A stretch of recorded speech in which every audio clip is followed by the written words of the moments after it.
morning. I want to watch the news. Are you making headway at least? This is the news.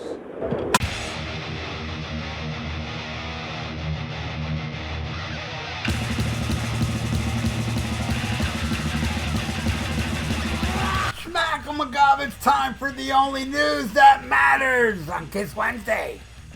And 41 years since KISS appeared on US TV without makeup for the very first time during an exclusive unmasking on MTV. With the channel only 2 years old but already a major tastemaker in the introduction of new acts and re-established veteran ones, KISS used the segment on MTV to help jumpstart their career, as well as a memorable music video for the crappy title track from their latest album, Lick It Up. In a 2011 book, MTV Ruled the World, the Early Years of Music Video, people who worked at the channel and quite a few musicians whose bands used MTV to their advantage when it came to promotion shared their thoughts and memories of this standout segment, which occurred on September 18th, 1983, and featured then KISS members Paul Stanley of KISS, Gene Simmons, Vinnie Vincent, and Eric Carr, and was hosted by VJ J.J. Jackson. While a lot has been said over the years about the actual aired segment, not much has been discussed about what was going on behind the scenes, and it just so happens that another one of MTV's VJs, Alan Hunter, had clear memories of that day. He said, "I remember everyone from the office of MTV came down. Whoever something big happened, all the securities and everybody came down from the office. It was like, what are you doing down here? We want to see KISS unveiled."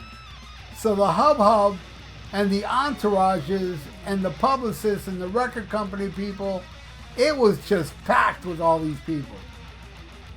The pressure was on. And I remember we had one shot at this. And it's not like a drawing. You couldn't screw this up. And I remember JJ would get very sweaty under these circumstances. As much as a pro as he was, he'd get really tight and nervous. Probably the most popular rock segment of 1983 on MTV was Def Leppard, who was riding high on their first blockbuster release, Pyromania, which spawned popular videos from their hits of Photograph, Rock of Ages, and Foolin'. But it turned out that the group's guitarist, Phil Collins, had mixed feelings about KISS finally forgoing the grease paint. He said, oh man, don't do that.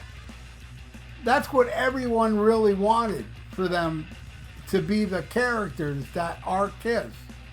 But it's cool, that's what you do in a band. You constantly change, or you should. You try different things.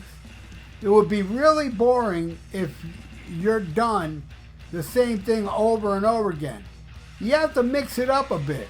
Like me and being a Def Leppard, we mixed it up a lot on Hysteria. We made sure to suck.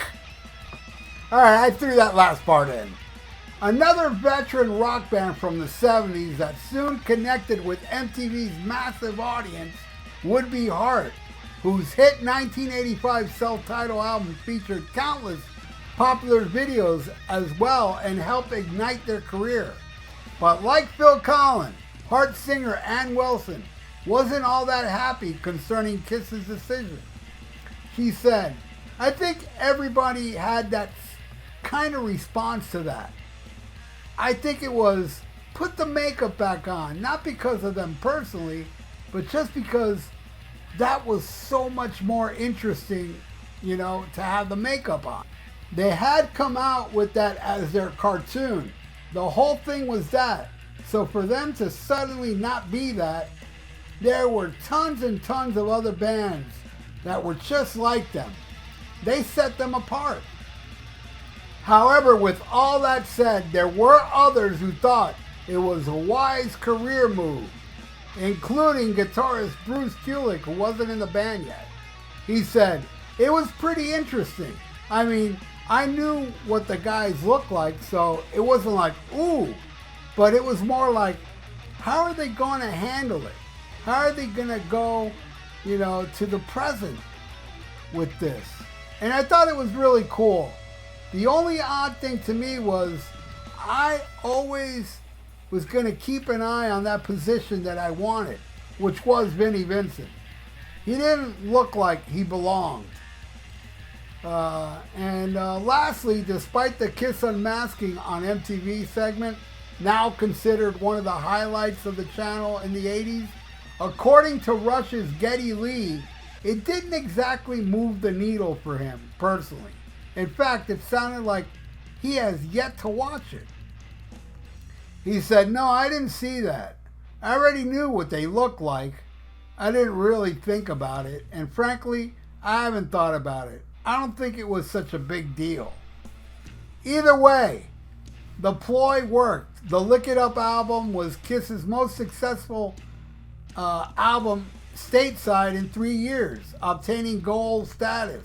And despite the lineup seemingly playing musical chairs in the guitar spot, including Ace Frehley, Vinnie Vincent, and Mark St. John and Bruce Kulick, all taking turns occupying the band from 1982 to 84.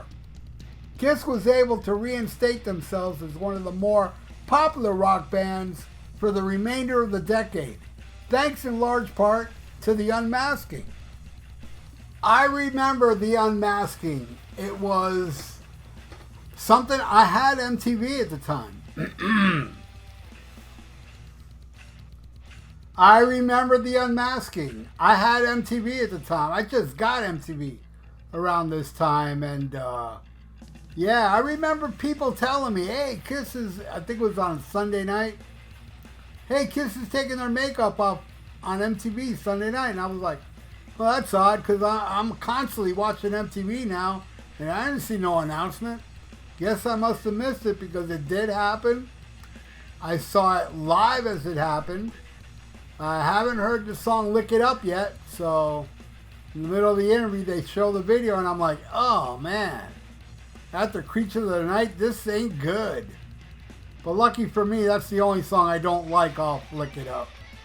So yeah, watching it, I saw it live as it happened.